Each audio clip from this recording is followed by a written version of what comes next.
sementara gelombang syahwat, gelombang syubhat begitu besar di zaman sekarang ini. Oleh karena siapa yang bisa istiqamah, maka dia telah dimuliakan oleh Allah Subhanahu wa taala. Dan Ibn Taimiyah telah berkata, a'zamul karamah luzumul istiqamah. Seagung-agungnya karamah yaitu Allah muliakan seorang hamba. Apa yang teragung? Luzumul istiqamah, sang hamba bisa istiqamah. Jika seorang bisa istiqamah di tengah lautan fitnah, syahwat dan syubhat, maka sungguh benar-benar dia telah dimuliakan oleh Allah Subhanahu wa taala. Kita lihat orang-orang di sekitar kita berguguran, berjatuhan ketika berhadapan dengan berbagai macam fitnah. Bahkan yang sudah lama ngaji akhirnya juga jatuh dan berguguran. Fitnah syahwat maupun fitnah syubhat. Kalau kita bicara fitnah, zaman kita inilah yang sekarang puncak-puncak merupakan zaman fitnah. Terlebih lagi dengan adanya medsos, ya, dengan adanya gadget, HP, sehingga semua fitnah bisa diakses. Semua fitnah bisa diakses tanpa terkecuali. Fitnah syahwat maupun fitnah syubhat. Kalau zaman dahulu seorang tinggal di rumah aja dia selamat. Dia tidak akan terkena gelombang fitnah. Tapi kalau zaman sekarang di rumah saja selama kuota masih ada, maka dia bisa terombang-ambing dalam ombak-ombak fitnah. Oleh karenanya tidak ada yang bisa menyelamatkan kita kecuali Allah Subhanahu wa taala. Dari sini kita hanya bisa berdoa kepada Allah agar bisa istiqamah, ya. Kalau kita dengar cerita-cerita, ya, saya tidak bicara tentang orang awam, saya bicara tentang orang dalam mengaji. Ya, orang yang saya kenal maupun saya tidak kenal terjatuh dalam berbagai macam fitnah. Yang tadinya begini kemudian berubah, tadinya begini kemudian apa? Berubah, ya. Waliyadzubillah. Oleh karenanya pada kesempatan kali ini kita akan sama-sama belajar, ya. Saya juga belajar untuk bisa istiqamah. Apa saja kiat-kiat yang bisa kita lakukan agar kita bisa istiqamah. Sebelumnya kita harus paham bahwasanya musuh yang kita hadapi adalah iblis dan anak buahnya, yang mereka tidak pernah letih, tidak pernah putus asa untuk menggoda manusia, dan tidaklah mereka melakukan kegiatan apapun kecuali untuk menyesatkan manusia. Kalau kita manusia kegiatannya banyak, ya, kegiatannya banyak. Mau makan, mau tidur, mau jalan-jalan, mau ibadah, banyak kegiatan. Tapi kalau iblis dia tidak punya kegiatan kecuali untuk menyesatkan apa? Manusia. Dan dia sudah hidup sejak zaman Nabi Adam, bahkan sebelum Nabi Adam diciptakan dia sudah hidup. Sehingga pengalaman dia untuk menggoda manusia sudah sangat banyak. Dia adalah penyesat berpengalaman. Sertifikatnya sudah banyak. Dan dia tahu bagaimana menyesatkan si fulan, bagaimana menyesatkan si alan, bagaimana menyesatkan fulanah. Dia tahu. Sehingga dia tahu titik-titik lemah kita. Ini titik lemahnya di mana, titik lemahnya di mana, ini digoda dengan ini, itu digoda dengan ini. Karenanya bahkan ketika iblis menggoda Nabi Adam alaihissalam, dia langsung cerdas, dia melirik titik kelemahan Nabi Adam. Ketika Allah Subhanahu wa taala menyebutkan kepada Nabi Adam tentang nikmat surga, Allah mengatakan dalam surah Taha, innalaka alla taju'a fiha wa la ta'rau annaka la tathmahu fiha wa la tadha. Sungguhnya engkau wahai Adam di surga, engkau tidak akan lapar dan engkau tidak akan haus, ya. Dan engkau tidak akan telanjang dan engkau tidak akan kepanasan.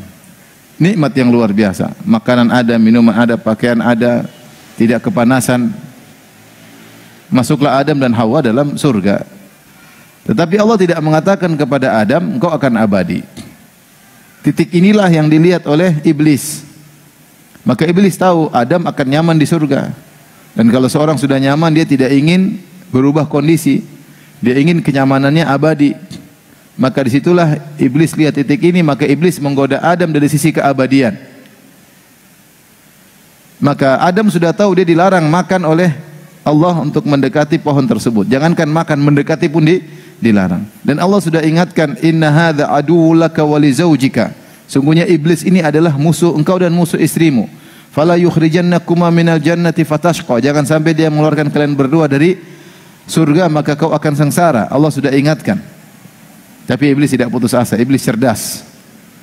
Dia tahu titik kelemahan Adam, itu tentu Adam kalau sudah nyaman pasti ingin apa? Bertahan kenyamanannya. Maka dia kemudian berbohong dengan menamakan pohon tersebut pohon keabadian.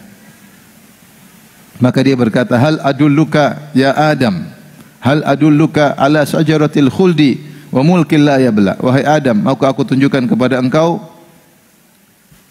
satu pohon keabadian, itu kalau kau makan kau akan abadi. Dan kekuasaanmu akan terus selama-lamanya, tidak akan sirna. Tidak akan sirna selama-lamanya. Itulah yang diinginkan oleh Adam, pingin kenyamanannya abadi. Poin inilah yang dijadikan bahan oleh iblis untuk menggoda Adam. Maka dia datang dalam kondisi seakan-akan memberi nasihat. Kata Allah dalam surat Al-A'raf, wa qasamahuma inni lakuma laminan nasihin. Iblis bersumpah, sungguh-sungguh aku ini benar-benar adalah pemberi nasihat untuk engkau dan istrimu. Aku ingin kebaikan bagi kalian berdua. Seakan-akan dia berkata, Allah sudah berkata, Allah sudah menyampaikan kepada kalian, kalian akan nyaman, kalian akan tenteram. Nah, kalau mau abadi, caranya dengan makan buah ini. Dengan makan buah ini. Sehingga dia menamakan buah tersebut dengan nama palsu. Dengan nama palsu sehingga menjadikan legal bagi Adam untuk memakan buah tersebut. Apalagi dia bersumpah menasihati. Dan Adam alaihissalam belum pernah bermaksiat sebelumnya. Dan baru pertama digoda setan. Yang goda sekalian iblis. Ini pengalaman pertama. Maka sebagian ulama mengatakan, kalau tidak salah Ibnu Qayyim dalam Sa'iqul Mursalah, maka Adam pun husnudzon kepada Allah. Allah Maha Pengampun. Tidak mengapa saya makan, yang penting abadi. Dan itulah yang terkadang terbetik oleh anak keturunannya. Enggak apa-apa sekali ini melanggar. Allah Allah Maha Pengampun lagi Maha Penyayang. Akhirnya Adam makan malah tidak abadi. Malah akhirnya diturunkan ke bumi dan kemudian meninggal sebagaimana manusia yang lain, anak keturunannya meninggal. Yang ingin saya sampaikan bahwasanya iblis tahu titik kelemahan Adam, ya. Makanya Allah mengatakan, ya bani Adam, la yahtinannakum asyaitanu kama akhraja abawaykum minal jannah. Wahai anak Adam, janganlah kalian difitnah oleh syaitan, karena syaitan telah berhasil mengeluarkan kedua nenek moyang kalian dari surga. Hati-hati permusuhan antara syaitan dengan manusia di keturunan Adam terus menerus, dan ingat syaitan tidak punya kerjaan lain kecuali untuk menggoda kita. Tidak punya kerjaan lain kecuali untuk menyesatkan kita. Tidak punya kerjaan lain kecuali untuk mengajak kita untuk tinggal bersama dia di neraka jahanam. Maka jangan merasa enteng musuh yang dihadapi ini. Ini musuh tidak sembarangan. Pengalamannya luar biasa, dan dia telah bersumpah di hadapan Allah, la uzayyinanna lahum fil ardi wa la ughwiyannahum ajma'in illa ibadaka minhumul mukhlasin. Ya Allah, benar-benar aku akan hiasi maksiat di atas muka bumi kepada anak turunan Adam, dan aku benar-benar akan menyesatkan mereka. Semua kita ini target, enggak ada yang enggak target, semua kita target. Karena iblis telah bersumpah, la ughwiyannahum ajma'in, aku benar-benar akan menyesatkan mereka seluruhnya. Yang selamat siapa? Illa ibadaka minhumul mukhlasin. Yang ikhlas yang selamat, yang enggak ikhlas pasti terjatuh. Ini musuh kita iblis. Kemudian iblis dan syaitan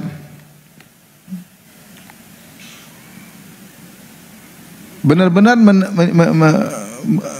menempuh seluruh jalur. Sampai dalam hadis kata Rasulullah SAW, inna syaitana qa'ada li bani Adam bi atruqih. Syaitan itu duduk di seluruh jalan-jalan yang ditempuh oleh anak Adam.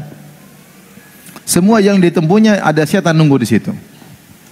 Dan ini sudah iblis sampaikan dalam surat Al-A'raf, thumma la'atiyannahum min baini aydihim wa min khalfihim wa an aymanihim wa an syama'ilihim wa la tajidu aktsarahum syakirin. Ya Allah, sungguh benar-benar aku akan mendatangi anak-anak Adam dari depan mereka, dari belakang mereka, dari kanan mereka, dari kiri mereka, Dan kau akan dapati ya Allah kebanyakan mereka tidak bersyukur. Kebanyakan mereka tergoda, kebanyakan mereka masuk neraka jahanam. Iblis sudah bersumpah dan dia menjalankan apa? Sumpahnya. Maka banyak jalan yang dia lakukan. Dia akan menghiasi maksiat. Dia akan datang kalau tidak berhasil dari depan, dari belakang, dari belakang tidak berhasil dari kanan, tidak berhasil dari kiri. Tegar, orangnya kekeh. Jinnya kekeh, setannya kekeh. Tegar, tidak pernah letih, tidak pernah lelah. Sampai kata Nabi, inna syaitana qa'ada li ibni Adam bi atruqih. Setan duduk di seluruh jalan yang ditempuh oleh anak Adam. Kalau dia mau begini, dia datang menggoda. Dia mau begitu, datang menggoda. Dia mau bersedekah, jangan sedekah. Kebutuhan anakmu masih banyak, istrimu kebutuhan juga masih banyak. Nanti kalau datang ini susah, ya enggak jadi sedekah. Ya.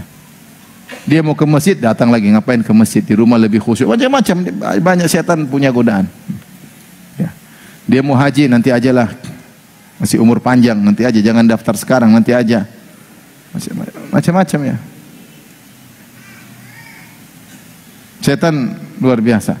Sampai dalam satu hadis disebutkan, begitu giatnya setan, dia tidak tidur siang. Dalam hadis kata Rasulullah, qilu fa inna syaitana la yaqil. Tidurlah kalian, tidur sianglah, karena setan tidak tidur siang. Kenapa tidak tidur siang? Ngopi? Enggak. Dia tidak tidur siang untuk menggoda manusia. Saking semangatnya menggoda manusia sampai dia tidak tidur siang. Sampai setan ketika menggoda, dia juga mengkoordinir, dia memanage ya, bagaimana menggoda manusia. Maka dalam hadis kata Rasulullah sallam, inna syaitana yadha'u arsyahu 'alal ma' thumma yab'atsu sarayahu. Sungguhnya syaitan itu iblis meletakkan singgasananya di atas air. Kemudian dia kirim anak buahnya untuk menggoda. Fa'adnahum minhum manzilatan a'dhamuhum fitnah. Yang paling dekat kedudukannya dengan iblis adalah yang paling besar godaannya. Fayaji ahaduhum. Kemudian setan kirim mereka, ayo semua kerja semua. Setan semua kerja. Ke Pamulang, kemana. Kerja semua. Yang sudah sesat nggak usah digoda. Makanya dikatakan kepada Ibnu Abbas, katanya orang-orang Yahudi itu kalau salat mereka khusyuk. Tidak kayak kita digoda-goda. Kata Ibn Abbas, kaifa ya'ti syaitan ala qalbin kharib. Ngapain syaitan goda orang yang hatinya sudah hancur? Udah biarin aja. Justru orang-orang beriman yang digoda oleh syaitan. Ya. Sampai ada seorang mengatakan, ya Rasulullah, saya dapat dalam hatiku ada begini-begini. Kata Nabi, dzaka sarihul iman. Itu tanda kau beriman. Buktinya kau digoda oleh apa? Syaitan. Maka syaitan mengirim anak buahnya. Fayaji ahdum, setelah syaitan kirim semua laporan, blis. Gua udah gini lih. Nah, kata syaitan, enggak. Belum. Kau belum apa-apa. Satu lagi lapor, saya begini-begini. Belum, kata syaitan. Jadi syaitan semangati mereka. Bahkan siapa yang bisa berhasil, syaitan kasih mahkota kepada anak buahnya. Sampai ada yang mengatakan, la azalu bihi hatta farraqtu bainahu wa baina imraatihi. Ya iblis, saya terus mendekati orang itu, terus saya dekati sampai saya berhasil membuat dia ceraikan istrinya. Kata iblis, nikma anta, ente setan top, bagus. Bisa membuat seorang cerai dari apa? Istrinya. Jadi jangan disangka kita santai-santai tidak ada yang menggoda. Setan luar biasa, membisik-bisikan, membuat angan-angan, ya. Menghayalkan kepada kita kalau maksiat itu begini, kalau ketaatan itu begini, menakut-nakuti orang kalau untuk melakukan ketaatan. Kemudian musuh kita ini tidak kelihatan. Innahu yarakum huwa wa qabiluhu min haitsu la tarawnahum. Sungguhnya setan dan keturunannya melihat kalian sementara kalian tidak bisa melihat mereka. Sungguh berat musuh yang tidak kelihatan. Kalau kita mengamati hal ini, seakan-akan kita nggak bakalan selamat. Tetapi Allah memberi kita jalan, yaitu dengan kembali kepada Allah. Maka Allah berkata, inna kaida syaitani kana dha'ifa. Sungguhnya tipu daya syaitan itu lemah bagi orang yang beriman dan bertakwa. Bagi orang yang beriman dan bertakwa. Ini masalahnya. Ketakwaan di zaman sekarang ini tidak mudah. Selama berinteraksi dengan medsos, maka susah untuk bertakwa. Betapa banyak orang-orang yang tadinya ngaji lama berguguran Teman saya datang, Ustadz, istri saya suka nonton Korea. Allahu Akbar. Tidak kita duga ada wanita seperti nonton Korea. Apalagi kalau ada wanita bercadar nonton film Korea. Zaman sekarang terjadi.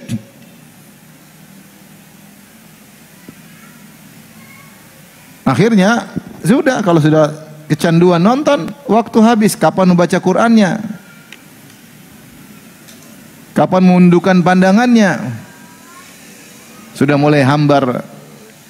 Lihat suami lagi sudah tidak menarik karena sering lihat orang Korea. Yang dilihat laki-laki cantik-cantik. Ya. Lihat suami hitam legam. Seperti donat hangus.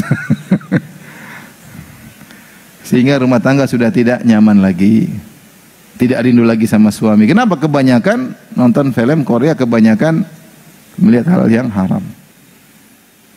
Akhirnya terjatuh. Soalnya kalau saya mau cerita ngeri-ngeri, cerita tentang kondisi sekarang. Bagaimana syubhat, syahwat masuk ke dalam rumah-rumah, melewati medsos. Bahkan menimpa, menerjang orang-orang sudah ngaji lama. Tadinya orang ikhlas, tahu-tahu jadi narsis, pingin tampil selalu, pingin jadi bahan omongan, pingin. Tadinya ikhlas, kemudian jadi duniawi, jadi pikirannya duniawi. Tadinya dakwah karena Allah, sekarang dakwah karena dunia. Banyak orang berguguran, fitnah luar biasa. Tadi omongannya bagus tentang ini, sekarang omongannya duniawi. Tas branded lah, ini branded lah, bangga-banggaan lah dengan macam-macam. Omongannya duniawi.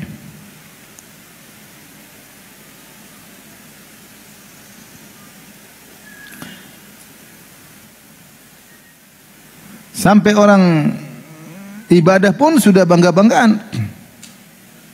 Mau ibadah umroh, mau ibadah haji, omongannya kita bintang sekian, bintang 7, bintang 8. Udah ngomongnya udah bangga-banggaan gitu. Kita begini. Jadi bukan ruh ibadah sudah entah. Udah bicara bangga karena haji dengan travel ini, dengan mewah ini, dan kemewah ini sudah pembicaraannya bukan ukhrawi lagi. Ini terkena fitnah.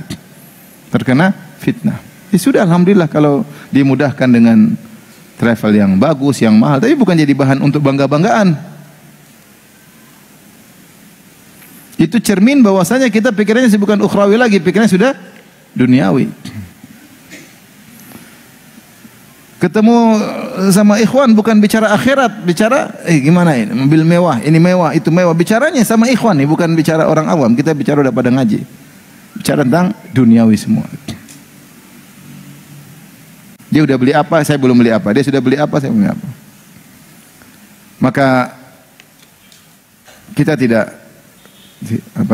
ragu bahwasanya setan luar biasa dan betapa banyak orang tergerus dalam jebakan setan kecuali yang diselamatkan oleh Allah Subhanahu wa taala. Maka pada kesempatan kali ini kita akan bahas beberapa poin atau kiat-kiat yang semoga dengan menjalankan kiat-kiat tersebut Allah selamatkan kita dari berbagai macam fitnah dan kita bisa istiqamah. Yang pertama paling utama adalah berdoa kepada Allah dengan doa yang serius. Bukan doa asal-asalan. Karena kita yakin tidak ada yang bisa beri petunjuk kepada hati kita kecuali Allah Subhanahu wa taala. Allah berfirman, "Walaula fadlullahi 'alaikum wa rahmatuhu ma zaka minkum min ahadin abada walakinallaha yuzakki man yasha." Kalau bukan karunia Allah dan rahmat Allah, maka tidak seorang pun dari kalian yang saleh, yang baik. Walakinallaha yuzakki man yasha, tapi Allah menjadikan siapa yang saleh dari yang Allah sukai. Ini dalil bahwasanya tidak mungkin seorang bisa saleh kecuali kalau Allah yang menjadikan dia saleh. Dalam surat An-Nur ayat 21. Surat An-Nur ayat 21. Sampai Nabi Muhammad SAW saja kalau Allah tidak jaga, maka dia bisa tergelincir. Dalam surat Al-Isra Allah berfirman ayat 73 sampai 75, Allah berfirman, "Walaula an tsabbatnaka laqad kitta tarkanu ilaihim syai'an qalila." Walaula an tsabbatnaka, kalau bukan kami yang kokohkan hatimu ya Rasulullah, ya, laqad kita tarkanu ilaihim syai'an qalila. Hampir-hampir kau terbawa oleh mereka sedikit demi sedikit. Sedikit demi sedikit. Sampai kalau kita baca buku tafsir, ketika Rasulullah berdakwah di Mekah, datang orang-orang kafirin, kemudian kasih ide sama Nabi. Wahai Muhammad, bagaimana kalau begini? Bagaimana kalau begini? Kasih ide-ide. Bagaimana kalau kau usir dulu orang-orang miskin, biar kami mau ngaji khusus. Yang miskin jangan ajak dulu, kita yang kaya-kaya dulu. Kan nanti kalau kita yang kaya-kaya dapat hidayah, yang lain pada ikut. Sampai Rasulullah hampir terbawa, karena ide bagus. Yang miskin minggir dulu, kita yang kaya-kaya dulu, pembesar-pembesar Quraisy dulu. Nanti kalau kita sudah dapat hidayah, kan yang lain ikut. Rasulullah hampir terbawa, sampai Allah turunkan firman-Nya, ya. Wasbir nafsaka ma'al ladzina yad'una rabbahum bil ghadati wal asyrin wajha. Wala ta'du aynaka anhum tiridun zinatal hayatid dunya. Wala tuti' man aghfalna qalban dzikrina wattaba'a kana amruhu furata. Allah turunkan dalam surat Al-Kahfi. Kata Allah, sabarkanlah dirimu bersama orang-orang miskin tersebut yang berdoa kepada Allah, beribadah kepada Allah pagi dan petang, yang berharap wajah Allah. Mereka orang ikhlas, sabar bersama mereka. Kenapa disebutkan oleh sebagian ahli tafsir? Karena Rasulullah mikir idenya orang-orang kafir. Makanya Allah mengatakan, laula an sabbatnaka laqad kita tarkanu ilaihim syai'an qalil. Kalau bukan kami kokohkan hatimu, kau sudah ke bawah sedikit demi sedikit. Itu Nabi Muhammad sallallahu alaihi wasallam. Bagaimana dengan kita? Makanya Rasulullah SAW mengakui hal ini. Beliau berkata, ya, laula Allah mahtadaina wala sallaina wala tasaddaqna. Demi Allah, wallahi laula Allah, kalau bukan karena Allah, kami tidak bakalan dapat hidayah. Kami tidak bakalan bisa salat dan kami tidak bakalan bisa bersedekah. Fanzilan sakinata alaina. Turunkanlah ketenangan bagi kami. Maksud saya, Rasulullah mengakui bahwasanya kalau bukan Allah yang kasih hidayah, dia tidak bisa dapat hidayah. Oleh karenanya, di antara doa yang paling sering Nabi ucapkan adalah, ya muqallibal qulub tsabbit qalbi ala dinik. Ini Nabi, kenapa Nabi paling banyak baca doa ini? Karena Nabi benar-benar mengetahui sallallahu alaihi wasallam akan hakikat hidayah, bahwasanya hidayah murni dari siapa? Dari Allah. Hidayah murni dari Allah. Kalau Allah tidak tegarkan hati, enggak bisa kita tegar hati kita ini. Lihatlah orang-orang munafikin, lihatlah paman Nabi Abu Thalib, kurang apa lagi untuk sebab hidayah. Dia kenal Nabi sejak kecil. Ini ponakan yang sangat dia cintai, lebih dia cintai daripada anak-anaknya sendiri. Dia tahu kejujuran sang Nabi Muhammad sallallahu alaihi wasallam. Bahkan dalam sebagian hadis, meskipun diperselisihkan, Abu Thalib pernah membawa Nabi, diingatkan oleh pendeta Bahira di negeri Syam, ingat ini Nabi. Kemudian dia bahkan rela pasang diri untuk membela Nabi. Bahkan dia telah berkata, walaqad alimtu bi anna dina Muhammadin min khairi adyanil bariyati dina. Sungguh aku telah tahu bahwasanya agama Muhammad adalah agama manusia yang terbaik. Abu Thalib orang suka bersafar.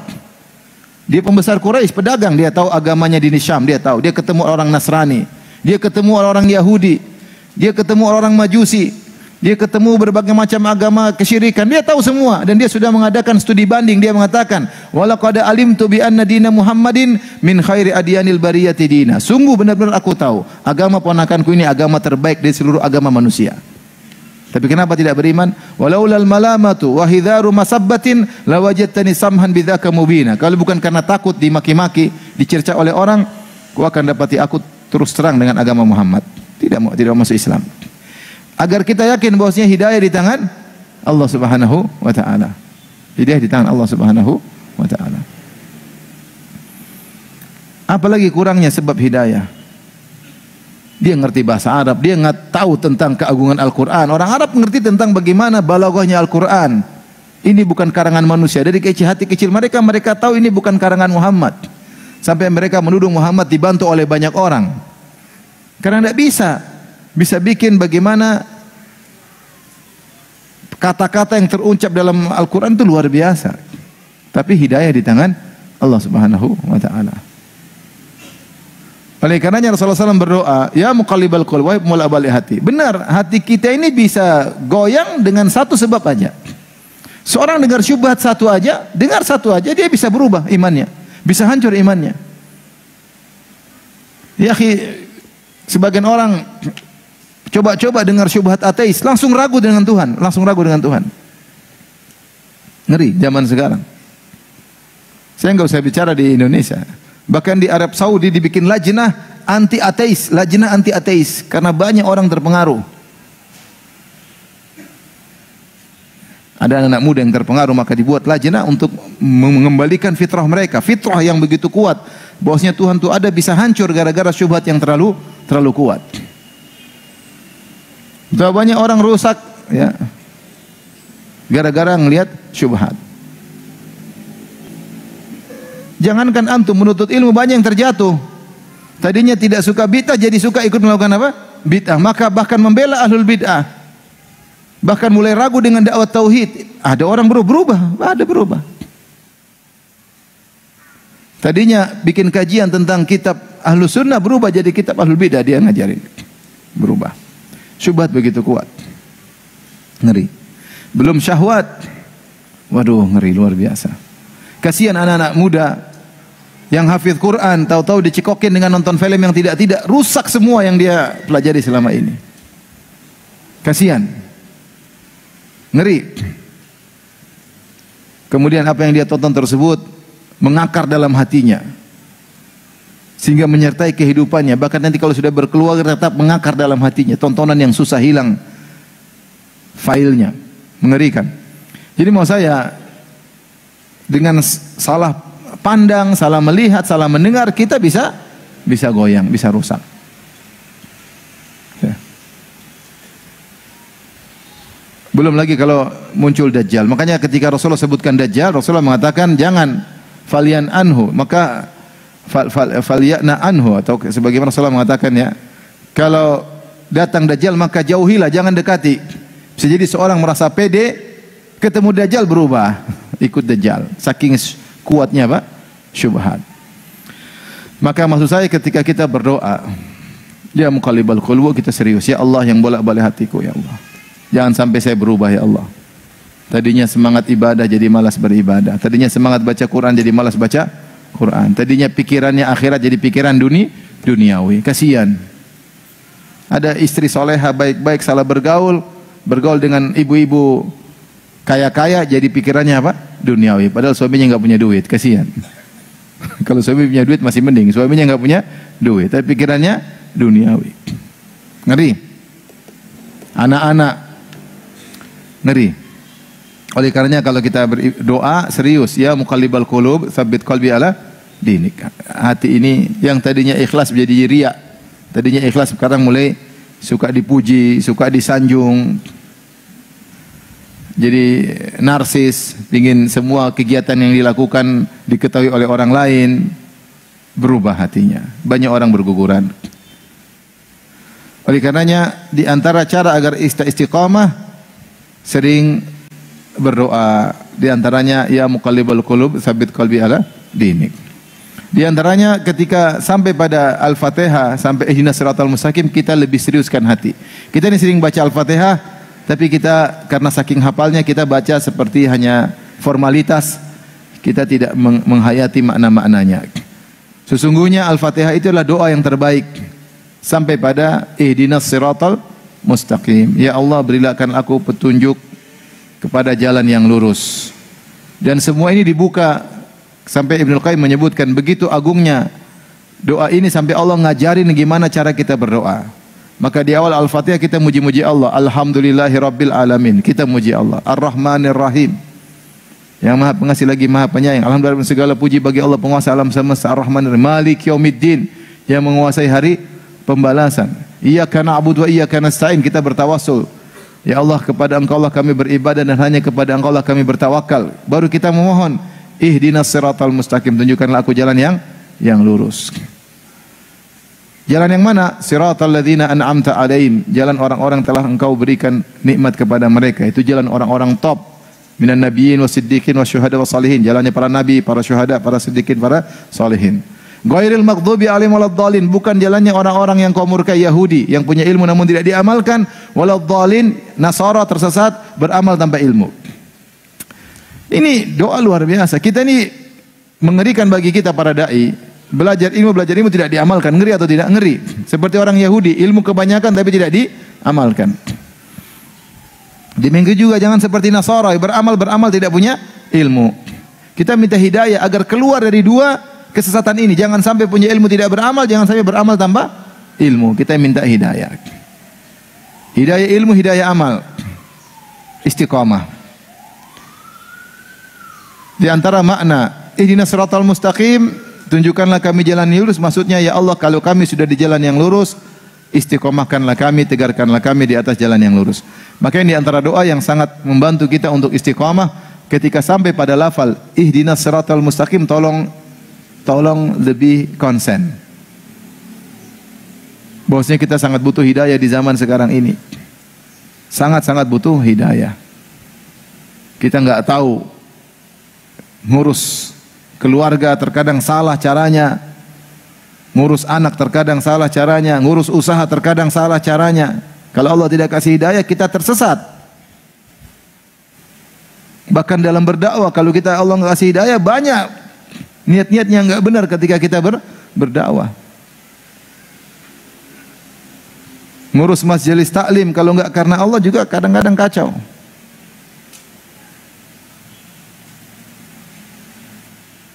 Dan ini kenyataan, sekarang betapa banyak ya. Fitnah-fitnah luar biasa ya, fitnah luar biasa. Jadi bukan fitnah terhadap orang awam aja, bahkan terhadap dakwah.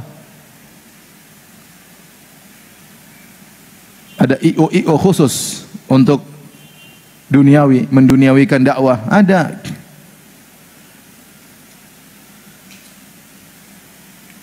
Fitnah. Yang merusak marwah dakwah. Oleh karenanya sering berdoa. Di antaranya tadi ya muqallibal qulub, kemudian di antaranya doa juga adalah ihdinas siratal mustaqim. Kemudian di antaranya doa zikir pagi petang, jangan lupa, karena di antara doa-doa zikir pagi petang ada doa-doa agar Allah menjaga kita. Ya.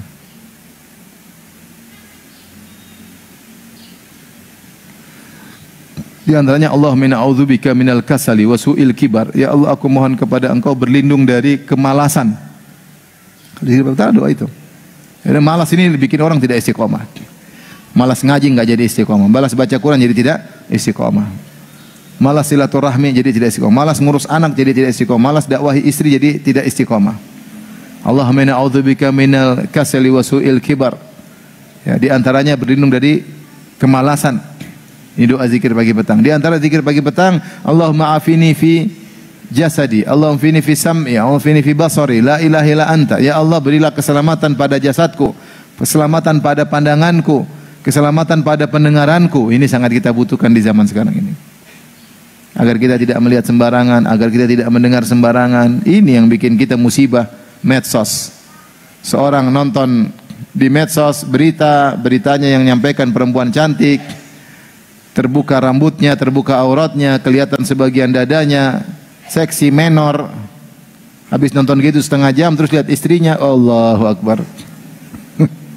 Ini musibah apa ada di rumah ini? Istri jadi hambar, tidak cantik lagi. Jadi tidak hasrat lagi sama istri. Kenapa mata kita sering melihat yang haram? Dan kalau sudah memandang yang haram ini sangat pengaruh luar biasa kepada kekhusyuan hati. Pengaruhnya luar biasa. Makanya Al-Qurtubi mengatakan bahwasanya hati ini corongnya ada banyak. Ada pendengaran, penglihatan, pembicaraan. Tapi yang paling besar corongnya mata. Yang paling kuat pengaruhnya ke hati adalah pandangan. Ya. Diproyeksikan langsung dengan kuat di hati, sulit untuk dihilangkan. Itu pandangan. Sementara kita zaman sekarang fitnah pandangan luar biasa. Akhirnya berefek pada yang lain, efek domino. Istri jadi kelihatan tidak cantik, mulai kita sering melihat yang haram, mulailah suka nonton yang macam-macam, mulailah malas beribadah, mulailah tidak khusyuk ketika sholat, baca Quran seakan-akan suatu beban yang berat, baru baca sedikit sudah malas, dan seterusnya efek domino. Dimulai dari tidak menjaga pandangan. Oleh karenanya di antara doa zikir pagi petang, Allahumma afini fi jasadi, Allahumma afini fi sam'i, Allahumma afini fi basari, la ilaha illa anta. Ya Allah, aku berlindung, minta keselamatan pada jasadku, pada penglihatanku, pada pendengaranku. Ngeri. Di antara zikir pagi petang, Allahumma alimal ghaibi wasyahadah. Allahumma alimul fatiras samawati wal ard.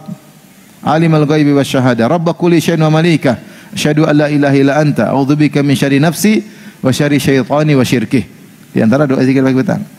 A'udzubika min syarri nafsi, ya Allah aku berlindung kepada Engau dari keburukan jiwaku, wa syarri syaitani wa syirkih, dan keburukan syaitan dan jerat-jeratannya. Ini berlindung karena rusaknya seorang dari dua hal, penyakit internal dan penyakit eksternal. Eksternal syaitan menggoda, internal hatinya yang ingin keburukan. Hati ini punya syahwat, punya nafsu, mengajak kepada keburukan. Inna nafsa la ammaratun bisu.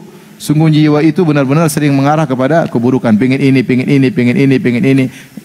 Datang setan gayung bersambut. Jiwa ini kan pingin rileks, pingin hiburan, pingin nonton, pingin dengar, pingin santai, pingin tidur. Jiwa ini punya macam-macam. Jarang-jarang jiwa pingin bersedekah, jarang-jarang. Ada orang minta baru terketuk pingin sedekah. Tiba-tiba diam-diam pingin sedekah, jarang-jarang. Kecuali orang sudah terbiasa. Tiba-tiba diam-diam pingin sholat malam, jarang-jarang. Kecuali yang sudah terbiasa. Yang kepinginnya apa? Jiwa ini pingin nonton, pingin dengar berita, dengar cerita gibah, bantah-bantahan. Itu jiwa senangnya begitu. Maka kita berlindung dari a'udzubika min syarri nafsi. Aku berlindung dari keburukan jiwaku, wa syarri syaitani wa syirkih, dan dari keburukan syaitan dan jeratan-jeratannya dan seruannya. Taib. Ini yang pertama, sering berdoa, jangan lupa zikir pagi petang, niatkan untuk apa? Istiqamah. Enggak ada yang bisa selamatkan kita, mau ustadz mau siapapun bisa terjatuh. Ya. Yang punya ilmu pun bisa tergelincir. Kena syubhat tahu-tahu jadi liberal, bisa. Kena syubhat jadi pluralis. Ngeri. Maka berdoa kepada Allah Subhanahu wa taala. Terutama ibu-ibu ya, yang mungkin di rumah banyak waktu luang, ya, akhirnya hobinya medsos. Instagram punya akun, Facebook punya akun, bahkan 2 akunnya. WhatsApp terlalu banyak grup di WhatsApp, waktu habis. Maka hati-hati ya, jangan sampai salah pergaulan, jangan sampai salah melihat ya. Jangan sampai salah mendengar. Yang kedua, agar bisa istiqamah, perbanyak ibadah khalawat, ibadatul khalawat, sendirian. Perbanyak latih diri untuk sering beribadah, tidak ada yang tahu kecuali Allah Subhanahu wa taala. Kalau ketahuan ya sudah, tapi berusaha bahagia orang tidak tahu kalau kita beribadah. Salat malam. Sallu bil laili wan nasu niyam tadkhulul jannata bisalam. Salatlah kalian di waktu malam ketika orang sedang tidur, niscaya kalian akan masuk surga dengan penuh keselamatan. Orang semua sedang tidur, kita cari muka. Kita menyambut seruan Allah. Innallaha tabaraka wa ta'ala yanzilu hina yabqa thuluthul akhir minat ila samai dunya hina yabqa thuluthul akhir minal lail. Sungguhnya Rabb kita Allah Subhanahu wa taala turun ke langit dunia ketika tinggal sepertiga malam yang terakhir. Fayaqul, kemudian Allah berkata, hal min da'in fa astajiba lahu, adakah yang berdoa kepadaku akan aku kabulkan doanya. Hal min mustaghfirin fa aghfiralah, adakah yang minta ampun akan aku ampuni. Ya. Hal min sa'ilin fa utiya su'lah, adakah yang memohon kepadaku akan aku kabulkan permohonannya. Allah mencari hamba-hambanya, hamba-hamba Allah sedang tidur, kita cari muka. Cari muka, bayangkan dari ribuan orang antum sendiri salat malam. Benar-benar Allah perhatian sama antum. Antum minta kepada Allah Subhanahu wa taala. Merasakan kenyamanan sampai antum mungkin salat malam berat, lama-lama jadi nyaman. Bagaimana caranya? Kalau tidak salat malam kayaknya ada yang hilang. Munculkan perasaan ini. Kalau sudah dapat perasaan ini antum bersyukur sama Allah. Ya Allah, bagaimana Engkau menjadikan aku rindu untuk salat malam. Insya Allah kalau kita sering salat malam, Allah jaga kita. Karena orang yang sering ibadah khalawat sendirian menunjukkan keikhlasannya. Beda orang munafik. Orang munafik semangat kalau banyak orang. Wa idza qamu ila salati qamu kusala yura'una an-nas wa la yadhkurunallaha illa qalila. Orang munafik kalau mau salat malas-malasan. Dia nyari kepada manusia. Makanya salat yang paling berat bagi mereka, azqalus salawat alal munafiqin salatul isya Oh, salatul fajar. Yang paling berat salat malam sama salat subuh. Kenapa masih gelap? Ngapain ke masjid? Tapi kalau salat zuhur semangat karena banyak orang lihat.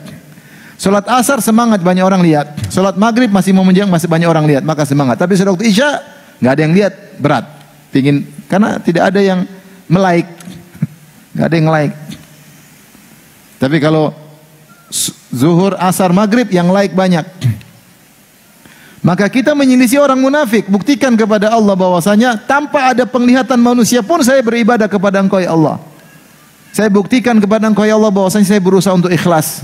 Meskipun Engkau yang mengatur hatiku. Berusaha. Maka latih diri untuk ibadatul khalawat. Baca Quran dalam kesendirian. Lagi di mana-mana baca Quran. Orang tidak kenal kita baca Quran. Lagi di pesawat baca Quran. Lagi dimanapun berusaha baca Quran, berzikir kepada Allah, ibadah khalawat. Kalau ada waktunya iktikaf misalnya tahunan, ikuti iktikaf untuk mencari keridhaan Allah ya. Intinya ini ibadah penting. Maka seorang melatih diri untuk menyembunyikan amal solehnya. Bagaimana agar orang lain tidak tahu. Saya sering sampaikan ini karena sekarang kita di zaman semua orang pamer amal solehnya. Semua orang pamer amal solehnya.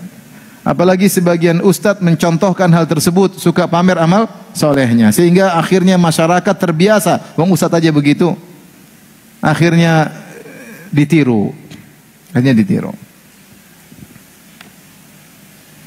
Lagi sedekah pamer, lagi bantu orang pamer. Ya mungkin dia bilang niat saya untuk memberi contoh. Ya sesekali oke lah, tapi kalau sering-sering. Sudah banyak contoh dari sahabat, dari Nabi, cerita aja.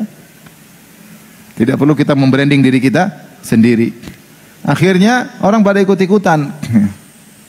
Lagi dakwah di belantara Afrika, kasih tahu saya sedang di belantara apa? Afrika. Lagi susah. Akhirnya semua diceritakan. Akhirnya audiens ikut-ikutan. Lagi umroh pamer. Akhirnya apa? Saya lihat sedih. Lagi tawaf pakai apa? Pakai skuter. Wih, gini. Ya ini sedang tawaf, akhi.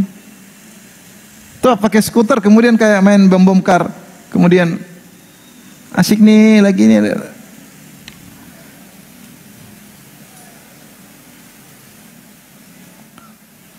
Akhirnya ibadah pun bangga. Saya lagi ibadah sama ustadz ini, jadi ria. Pamer.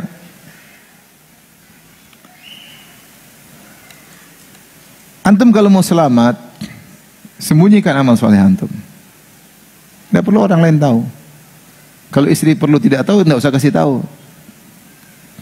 Antum lagi bantu janda, jangan kasih tahu istri, bahaya. Tapi dengan niatnya yang benar, bukan niatnya macam-macam. Maksud saya janda nenek-nenek ya, nggak usah cerita. Jadi kalau bisa istri tidak tahu, nggak tahu. Kalau dia perlu tahu nggak ada masalah. Kita suami istri insya Allah aman, saling memberikan. Tidak ada niat riak sama apa istri, nggak ada niat riak. Ya. Tapi maksud saya sebagian salaf sampai mereka sembunyikan amal soleh mereka, sampai istrinya pun tidak tahu. Saking luar biasa menyembunyikan amal soleh. Siapa yang lebih bertakwa, kita atau mereka? Mereka ketakwanya luar biasa, tapi mereka sembunyikan amal soleh mereka semaksimal mungkin. Kita sudah amal sedikit, takwa nggak beres. Semua amal soleh kita pamerkan. Tanya pada diri kita sendiri, amal soleh apa yang orang lain tidak tahu? Hampir semua orang sudah tahu. Kita bantu anak yatim, kita cerita. Kita bantu tetangga, kita cerita. Kita berbakti sama orang tua, kita cerita. Kita dakwah di sana, kita cerita. Dakwah di sini, kita cerita. Semuanya kita cerita. Niatnya apa? Supaya orang mengakui kita ini siapa, supaya kita brandingkan diri kita. Kita punya hafalan Quran, kita cerita. Kita pamer, semuanya kita udah.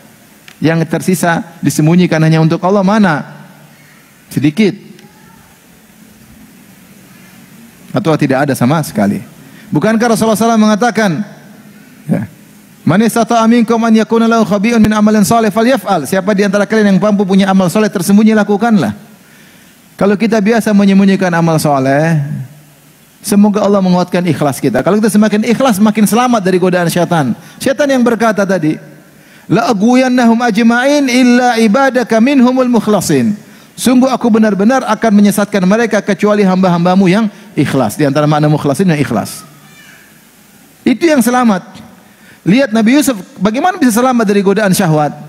Walaqad hammat bih wa hamma biha laula an ra'a burhana rabbi kadzalika linasrif anhu su'a wal fahsya innahu min ibadinal mukhlasin. Dalam qiraah min ibadinal mukhlisin. Ketika Zulaikha dalam kamar, kunci semua pintu sudah ditutup, Zulaikha sudah berhias, dia sangat cantik jelita. Walaqad hammat bih, Zulaikha sudah sangat nafsu sama Yusuf. Wa hamma biha, dan Yusuf juga tergerak syahwatnya. Laula an ra'a burhana rabbi, kalau bukan Allah kasih petunjuk kepada Nabi Yusuf alaihissalam, maka dia pun kabur. Kata Allah, kadzalika linasrifa anhu su'a wal fahsya. Demikianlah kami selamatkan Yusuf dari perbuatan keji dan perbuatan buruk. Kenapa? Innahu min ibadinal mukhlasin. Dia adalah hamba kami yang ikhlas. Maka latih diri untuk sembunyikan ibadah agar kita istiqamah. Ini masalah kecanduan. Ada orang kecanduan pamer ibadah. Harus setiap hari kasih tahu orang, saya sedang begini, sehingga rubah statusnya lah, bikin konten lah, sibuk bikin konten. Kebiasaan dia, kecanduan. Ada orang kecanduan menyembunyikan ibadahnya. Setiap dia lakukan, alhamdulillah, nggak ada yang tahu. Sebenarnya kecanduan. Pilih kecanduan mana? Sama-sama kecanduan. Satu kecanduan pamer ibadah, satu kecanduan menyembunyikan apa? Ibadah.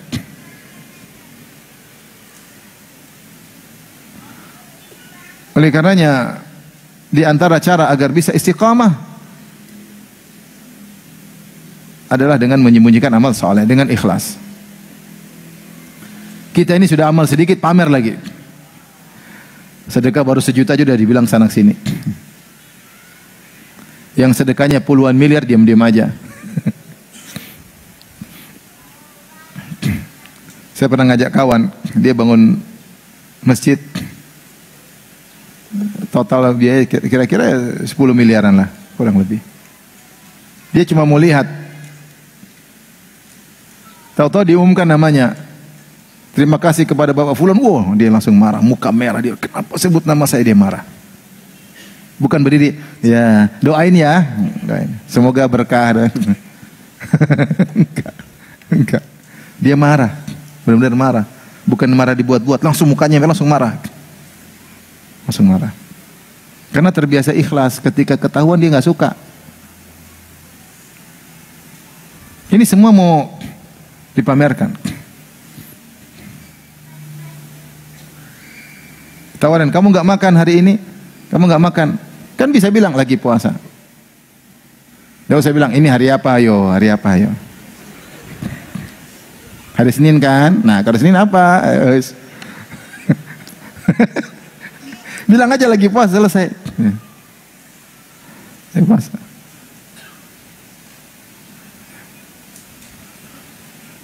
Kamu setiap Kamis puasa, mau tahu aja kamu. Tahu aja. Sebagian subhanallah. Kamu hafal Quran? Adalah sedikit. Berapa? Adalah, saya nggak mau riya. Padahal cuma 1 juz. Justru dia bilang tidak mau riya itu supaya disangka hafalannya banyak. Jadi, aduh, ini repot, ini fitnah zaman sekarang. Ini bikin orang akhirnya bertumbangan, jatuh. Karena kita tidak ditolong oleh Allah, karena kita selama ini selalu mencari perhatian manusia. Mudah digoda oleh syaitan. Tapi di antaranya agar kita istiqamah adalah jangan membuka celah sedikit pun. Jangan buka celah sedikit pun. Semua circle, semua saluran yang bisa membuat mengarah kepada maksiat kita jauhi. Kita jauhi. Kalau tahu di sana teman-teman buruk, jangan dekat-dekat. Kalau tahu ini areal berbahaya, jangan ke situ. Jangan sok alim. Rasulullah menyebutkan tentang pintu-pintu maksiat. Pintu-pintu Rasulullah gambarkan seperti pintu yang terbuka dan cuma ada sitar yang menutup pintu tersebut. Kalau dibuka dengan mudahnya dan mudah begitu masuknya. Sampai ada penasihat berkata, "Ya Abdullah, waihaka la taftahu." Jangan kau buka sitar itu. Innaka in taftahu taliju. Kalau kau buka kau pasti masuk. Saya bisa bayangkan ini hadis Nabi Rasulullah ucapkan 1000 tahun yang lalu, cocok dengan zaman sekarang. Sekarang tinggal klik, kalau udah klik selesai. Banyak berseliweran di depan kita di medsos kita atau di HP kita, jangan diklik-klik, kita kasih celah. Bagaimana Nabi Yusuf alaihissalam bisa selamat dari godaan Zulekha? Zulekha berkata di hadapan teman-temannya, dia berkata, ya, walaqad rawatuhu an nafsihi fasta'sam. Aku telah merayunya, namun dia bersikeras, kekeh, tidak mau nengok sedikit pun. Tidak kasih celah sedikit pun. Kalau mau selamat begitu caranya, jangan kasih celah sedikit pun. Kapan kita kasih celah, kita ke bawah. Lihatlah ketika Juraij, Rasulullah cerita Juraij, ahli ibadah, sampai orang-orang hasad sama dia. Sampai datanglah seorang wanita pelacur tercantik. Dia bilang, itu urusan saya Juraij, saya akan menggoda dia. Urusan saya. Naiklah dia ke kuil Juraij, dia panggil Juraij, Juraij. Mungkin kalau zaman sekarang abang, waduh, mas, akhi. Juraij tidak nengok sama sekali, sehingga perempuan itu putus asa. Karena kalau nengok pasti tertarik ya, akhi. Laki-laki normal lihat cewek cantik tergoda enggak? Kalau enggak tergoda enggak normal. Dia baru tertarik lihat laki-laki ganteng. Ada apa-apa ini? Kalau normal pasti tertarik. Tapi Juraij tidak kasih celah sehingga dia selamat. Masalah zaman sekarang kita kasih celah. Jangan kasih celah. Fitnah apapun yang celah. Syubhat jangan coba klik syubhat, jangan. Betapa banyak orang sama saya, Ustaz saya kemarin dengar kayak gini, gimana bantahannya? Ente sudah bikin pusing datang sini. Alhamdulillah kalau saya bisa jawab. Kalau saya nggak bisa jawab, syubhat itu masuk di kepalamu. Karena kau cari masalah, Allah sudah kasih hidayah, kemudian kau mau buang hidayah tersebut dengan coba-coba mendengar. Para salaf dahulu tidak mau mendengar, mereka sudah nyaman dengan akidah mereka, akidah bersanad Al-Quran dan Sunnah para sahabat, nggak ada mendengar lain. Sampai ada ahlul bidah mau bicara, dengar dulu, enggak. Saya hanya bicara sebentar, wala nisful kalimah, setengah kata pun saya nggak mau dengar. Nggak mau. Ini sebagian orang mau ngecek, nonton ini, dengar ini, pengen tahu, akhirnya kena syubhat. Sudah kena syubhat, Ustadz ini bagaimana? Sama syubhat demikian, syahwat pun demikian. Syahwat kalau diklik selesai. Dan manusia kalau masih di awal dia masih bisa mengontrol dirinya. Makanya Rasulullah mengatakan, lakal ula wa laysat laka tsaniyah. Bagimu pandangan pertama, kalau enggak sengaja segera balikkan pandangan. Lihat lagi udah enggak bisa, enggak boleh, haram. Maksudnya kalau kita enggak sengaja, bukan di depan mall gini terus lewat pandangan pertama. Enggak. Maksudnya kalau kau sudah dengan pandangan tiba-tiba enggak sengaja lihat, astagfirullah. Ya, itu halal, kau tidak berdosa. Tapi jangan diulang. Diulang haram. Bukan pandangan pertama sebelum berkedip, penting pandangan pertama. Kalau dia kedip pandangan kedua. Karena kalau pandangan pertama masih bisa ngontrol, tapi kalau diulang-ulang nggak bisa lagi dikontrol. Kullul hawadithi mabda'uhu minan nazar wa mu'dhamun nar min mustasgharis syarar. Seluruh malapetaka dimulai dari pandangan, dan api yang besar dimulai dari percikan-percikan api. Mulai dari pandangan. Seorang kalau melihat dan syahwatnya sudah bergejolak, sudah dia nggak bisa kontrol lagi dirinya. Beda kalau pandangan pertama. Maka kalau ada cewek misalnya kirim ke HP antum gambar dia lagi cantik, antum klik sudah terlanjur, segera delete. Jangan lihat-lihat lagi, jangan. Apalagi di save. Hati-hati. Ngeri. Maka jangan kasih celah. Lihatlah ketika Ka'ab bin Malik radhiyallahu taala anhu, ketika dia diboikot oleh Nabi dan para sahabatnya, datang dari Ghassan surat merayunya, memang kalau teman Muhammad qad jafak telah buat kasar kepadamu, kemarilah kami akan mengayomimu. Bayangkan ujian berat. Ka'ab bin Malik lagi diboikot sama Nabi dan para sahabatnya, datang godaan dari Nasara.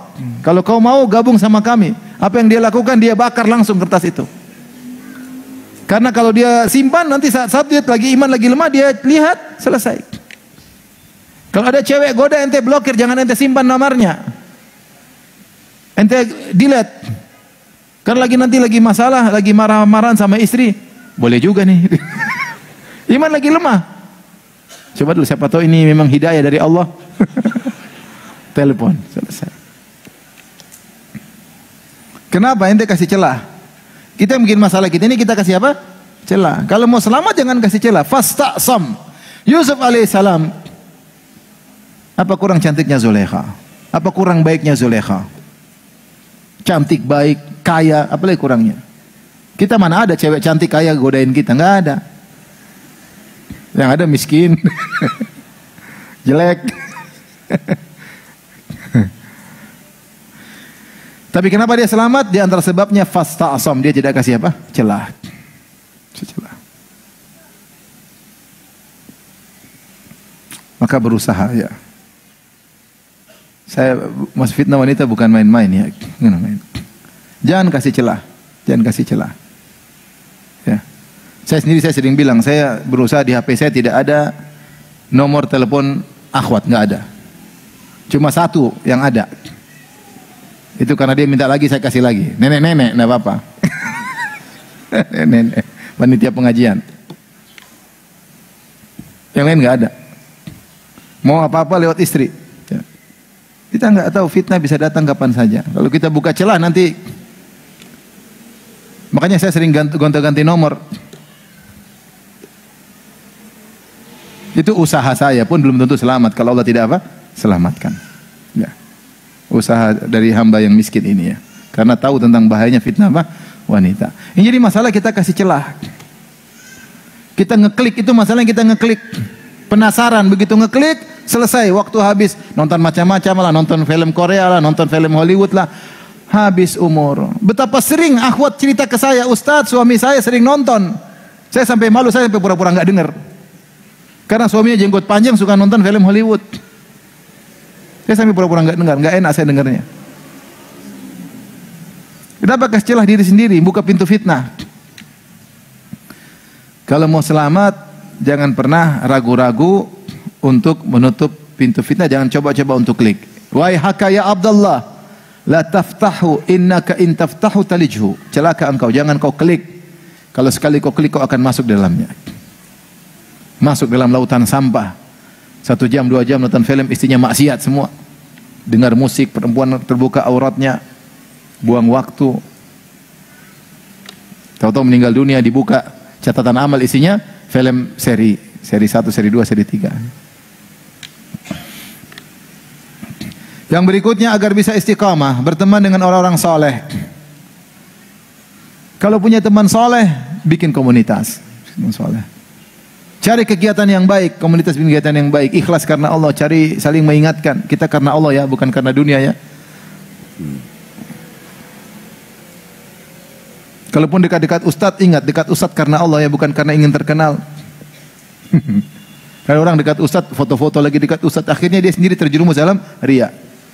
Emang ente kalau dekat dengan ustadz masuk surga? Ustadz aja belum tentu masuk surga. Hati dia tidak bisa dia kontrol. Ngeri. Ngeri.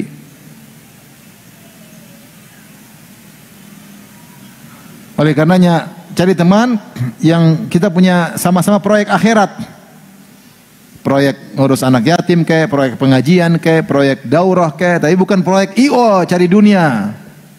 Ini kita bikin proyek ini, ustadz kita panggil bikin dunia. Jangan. Biar yang lain, kita enggak. Hidup cuma sekali.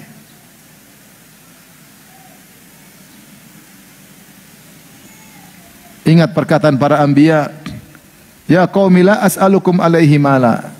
Wahai kaumku, aku berdakwah tidak mencari harta dari kalian. In ajriya illa 'ala Allah. Ganjaranku dari Allah Subhanahu wa taala.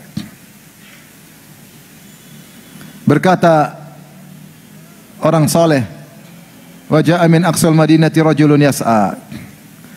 Qala ya qaumi ittabi'ul mursalin, ittabi'u man la yas'alukum ajran wa hum muhtadun. Berkata orang saleh ini, wahai kaumku, ikutilah para rasul. Ikutilah para rasul yang mereka tidak minta upah dari kalian dan mereka dapat hidayah. Maka kalau ada orang ngajak-ngajak kita menjadikan urusan agama menjadi urusan duniawi, kita berusaha menghindar. Berusaha menghindar. Kita hidup cuma sebentar, kita ingin berteman orang-orang saleh yang menjadikan bahwasanya dakwah ini karena Allah Subhanahu wa ta'ala.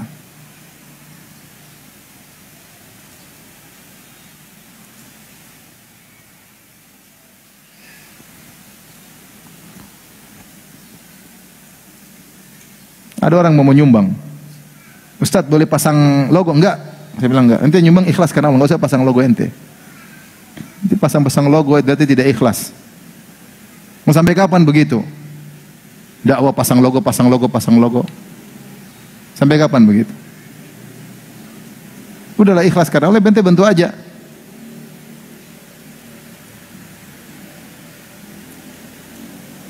Jadi ikhwan dan akhwat rahmatillah subhanahu wa ta'ala, berusaha teman-teman yang ikhlas, yang mengingatkan kita pada akhirat. Teman-teman yang mengingatkan kita duniawi sudah banyak. Sudah banyak. Ketemu di mana-mana banyak. Tapi cari teman-teman yang ingat kita pada hari akhirat. Ingatkan akhirat, akhirat, akhirat. Karena hidup kita cuma sebentar. Dunia ini menggoda. Kita sangka umur kita panjang, tahu-tahu kita meninggal dunia.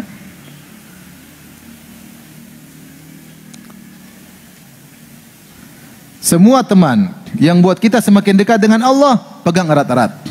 Semua teman yang buat kita semakin lalai dari Allah, tinggalkan. Saya berteman dengan dia, evaluasi. Sudah lama saya teman dengan dia ini, satu minggu, 2 minggu, 1 bulan. Kira-kira saya semakin dekat dengan Allah tidak? Kalau semakin jauh, tinggalkan. Tinggalkan. Semua circle yang buat kita jauh dari Allah, tinggalkan. Saya kemarin baru ketemu kawan. Dia masuk dalam urusan dunia, punya link-link bagus-bagus, punya. Ketika usaha dia mulai gabung dengan hal-hal yang syubhat, dia tinggalkan. Dia bilang, saya tinggalkan secara total Ustadz, saya cari usaha baru, semua circle saya tutup. Saya ganti teman totalitas. Saya tidak mau terbawa lagi. Saya cari circle baru. Itu kalau pikir akhirat. Kalau pikir apa? Akhirat.